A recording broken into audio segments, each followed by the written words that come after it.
Well, our number one buy low last week with Jamar Chase absolutely smashes, and I think a lot of people are now understanding why he's still a top 10 player in my rankings of the wide receiver position. But let's go through some buy low candidates for week 5. Starting off with Mr. George Kittle. Now, there has been a lot of smoke in San Francisco. The most recent report that we have had from the big guys, these are the reports that everybody sees. From Shefty, from Ian Rappaport, you know who I'm talking about, was on October 3rd, where Adam Schefter came out and he said, 49ers head coach Kyle Shanahan told reporters that tight end George Kittle, who has been on the IR due to a hamstring injury, is more likely to return in week 7 versus Atlanta than next week in week 6 versus Tampa. A return for next Sunday is considered a quote-unquote long shot. So a lot of people right now are just operating under the assumption that, yeah, George Kittle is going to still be on the bottom of your team. Kittle's not going to be doing much for quite some time. And we can go back and we look at what George Kittle did week 1. He only scored 12.5 fantasy points. So realistically, whoever drafted George Kittle hasn't had the opportunity to see what a winning George Kittle week is like. But I want to point out a couple different things. If you actually go and look at the sickos, right? These are the fan accounts that follow the teams. Now, 99% of the time, these accounts are useless. They are homers that should be completely ignored. But with injury stuff, it is nice to get little small details of what's happening at practice. And right now, you actually have George Kittle running on the side of the practice for the Niners on Monday. And we go ahead and look at week 1 for what George Kittle did this year. While he only scored 12.5 points, he actually only played 28% of the snaps before going down with a hamstring. So Kittle was on his way to drop 25 points in that game and to immediately set the tone of what 2025 was going to be like as a true league-winning season. Because we can go back and we can look at what George Kittle was in 2024. George Kittle in 2024 averaged 15.77 points per game, and he was the tight end 1 in fantasy. Can we go through and look at the elite level tight ends in fantasy right now and see what you are getting? Oh, let me look at what we have with Tyler Warren, right? Tyler Warren, I would say he's close to being the tight end 1 in fantasy so far this year. He has been incredible. He's averaged 13.3 points per game. So realistically, Tyler Warren so far this season, what is viewed as one of the true difference-making tight ends that nobody is coming close to, he is sitting here with about 20% fewer points per game than what you had with Kittle last season. So realistically, when George Kittle comes back to a team that is dealing with the Brandon Ayuk injury still, a team that is now dealing with the Ricky Pearsall injury, a team that is now dealing with multiple Jawan Jennings injuries, and that hopefully we're going to get Brock Purdy back in week 7 at the same time period as Kittle. Kittle looks like he'll be close to being a tight end 1 in fantasy yet again, or I mean the tight end 1 overall. Where I have him in my rest of season rankings, I have recently moved him up because again, he is now closer to returning, where I do have George Kittle only behind Trey McBride. And honestly, I think I'm going to be moving him ahead of Brock Bowers as well with the Bowers injury, where it's just Trey McBride, Tyler Warren, and then honestly, that may be about it, especially if Kittle's at practice soon. Now, going over and looking at Jalen Waddle, obviously Waddle's not a quote-unquote buy low candidate, as realistically Waddle just had his best game of this season. The reason I'm including him here is I currently have him ranked at wide receiver 19 in my own rankings, whereas the expert average on flogfantasy.com has him at wide receiver 23.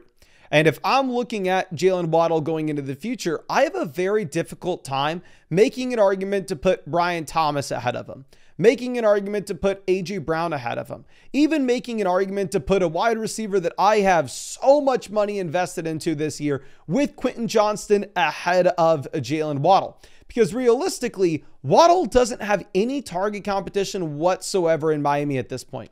What we just saw this past week is we just saw Malik Washington not really be able to get on the football field for the Miami Dolphins.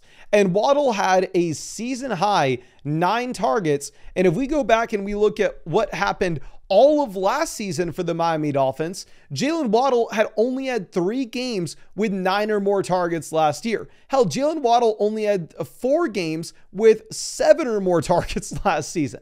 So the issue with Waddle in 2023 wasn't necessarily the efficiency. Like, the efficiency was still fine. He still averaged 9 yards per target. The issue with Waddle last season and the issue with him at the beginning of this year was the fact that you just weren't getting the volume. Well, now the Miami Dolphins just simply have no option but to heavily involve Jalen Waddle into this offense with the departure of Tyreek Hill and with Malik Washington looking like he's a zero. It's really just Achane, Waddle, and now Darren Waller. Like, realistically, I have to move Waddle ahead of somebody like A.J. Brown, who currently is sitting at higher, lower 57.5 receiving yards on Underdog Fantasy for this Thursday night game. And I do owe all of y'all a massive thank you. We actually have had more people sign up to Underdog Fantasy using promo code FLOCK over the past 10 days we pretty much have ever seen before. And the reason for that is Underdog has the best offer that I've ever seen before, and that's after you play your first $5, you are going to get $100 added to your account with promo code FLOCK, and you'll get a free Jalen Hurts pick, higher, lower, half the total yard for that Thursday night game, and you'll be able to ask me questions for free on the live streams that we're doing every single day until Christmas. Underdog Fantasy is available in almost every single state, and you can find that link in the description and the comment section.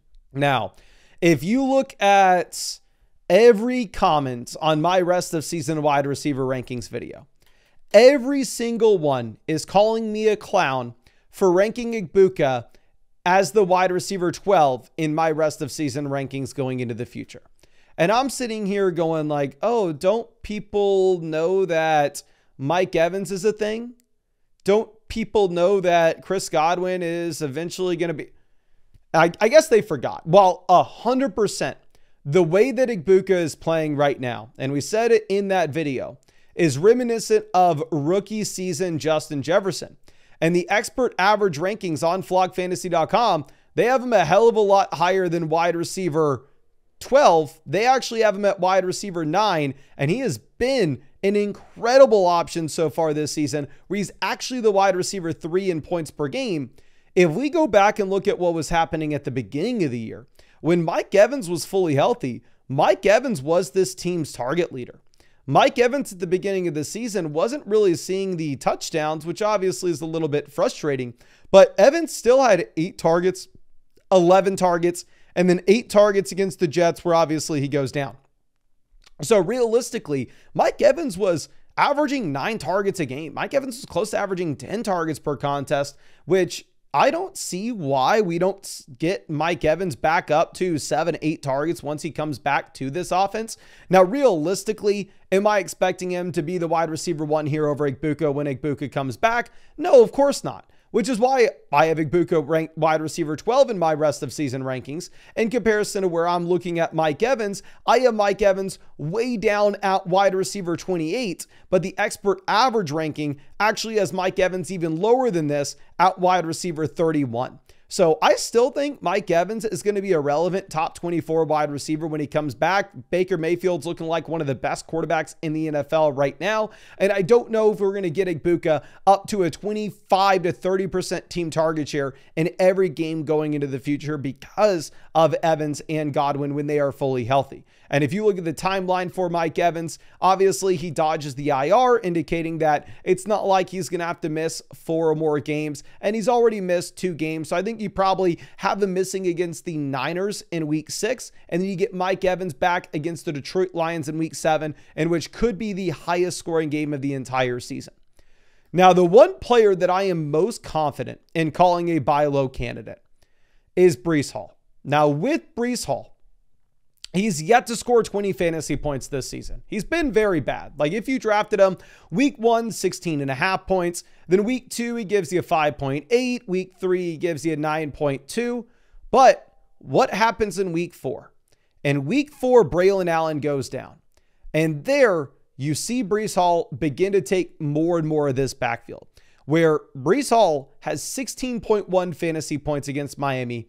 And then he follows that up against the Dallas Cowboys with 17.5 fantasy points. Now, realistically, the New York Jets offense it's going to be really bad, right? They're going to be trailing a lot of games. This is a team that wants to be rush first, but in reality, you are going to have a ton of Justin Fields dropbacks, just like what we had against the Dallas Cowboys. But we actually now can see that it doesn't matter that Fields is going to be a scrambling quarterback. Realistically, the checkdown rate is completely fine here for Breece. Over the past 3 weeks, you've actually seen Breece Hall with a total of 17 targets. He has not had a single game with fewer than 3 targets this season, and the snaps are going up, the market share numbers are going up, and overall, he is transitioning to being a workhorse in a way that he wasn't when Braylon Allen was healthy, and Braylon Allen's effectively going to be missing the rest of the fantasy football regular season. So Breece Hall, I actually have skyrocketed up in my rankings. I have him at RB10 rest of season. The expert average on flockfantasy.com has him down at RB17. Now, you're going to roll your eyes with this one, and I completely understand why. Trevion Henderson has not done anything all season. Trevion Henderson at this point is a preseason warrior and looking like one of the biggest fantasy football busts in 2025. But if it was ever going to happen, it's going to happen right now. Antonio Gibson just tore his ACL, and Antonio Gibson is now out for the season, which doesn't sound extremely relevant, right? You would say like, oh, okay, well, who the hell cares? I care because if we go through and we look at Antonio Gibson so far this year, he had actually been siphoning away a decent amount of work here in this New England Patriots backfield. In week 2, he had 6 opportunities. In week 3, he had 7 opportunities. In week 4, he had 6 opportunities. In week 5, he had 6 opportunities. And we go ahead and we look at Ramondre Stevenson. And while I completely understand, right, Ramondre Stevenson fumbles the ball early against the Buffalo Bills. And this coaching staff, in theory, doesn't shy away from him, where Ramondre still actually has multiple rushing touchdowns, and Ramondre walks away with 14.7 points, and the entire world watches as the New England Patriots refuse to get Antonio Gibson the ball, and they continue to go with the guy that was in their game plan with Ramondre. Here's my thing. If it's ever going to happen, it's when the running backfield has been thinned out, and Ramondre Stevenson has now given this coaching staff another opportunity to see why they drafted Trevion Henderson inside the top 40 picks of the NFL draft. And one other thing that makes me even more confident with Trevion Henderson, outside of just his overall talent profile coming into the NFL, was looking at his backfield mate at Ohio State. Looking at Quinshawn Judkins, who split the backfield with Trevion Henderson in an offense where Trevion Henderson looked a lot better. Trevion Henderson was a lot more efficient.